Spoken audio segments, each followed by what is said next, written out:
အားလုံးပဲမင်္ဂလာပါညီမတို့ပါဖို့လည်းတော့နေ့ကမနေပဲပြပါတယ်ညီမတို့ရောင်းချက်ပြလိုက်တဲ့ဒီစရက်လေးကတော့ရန်ကုန်တိုင်းဒေသကြီးတောင်ကလာမြို့နယ်မှာတက်ဆင်ပေးတာပဲဖြစ်ပါတယ်တက်ဆင်ပေးထားတဲ့စရက်လေးကတော့ Global 48 kW inverter ရဲ့ Roman 51.2 volt 3.4A ဘက်ထရီကို customer ရဲ့အိမ်မှာမိပြည့်ချိန်လျှက်စစ်ပစ္စည်းကိုလုံလောက်အသုံးပြုနိုင်ဖို့ပါဖို့လည်းတော့နေ့မှာတက်ဆင်ပေးထားတာပဲဖြစ်ပါတယ်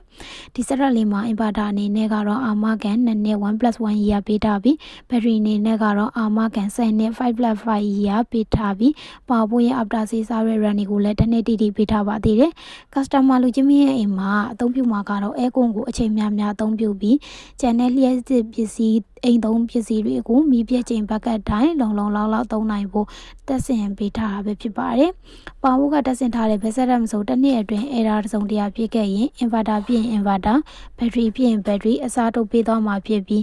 error ဖြစ်တဲ့အလုံးတွေကိုပြန်ကောင်းတဲ့အထိပြုပြင်ပြီးမှပြန်လာတက်ဆင်ပေးမှာပဲဖြစ်ပါတယ်။အဲ့ဒီကလာအတွင်းကုန်ကျစရိတ်များကိုလုံးဝပေးစရာမလိုပါဘူးเนาะ။ဒီစရက်လေးကိုတက်ဆင်မယ်ဆိုရင်ညီမတို့ပါဖို့ electronic ရဲ့ဖုန်းနံပါတ်3998605299ကိုလည်းဆက်သွယ်မှာယူမေးမြန်းစုံစမ်းနိုင်ပါတယ်။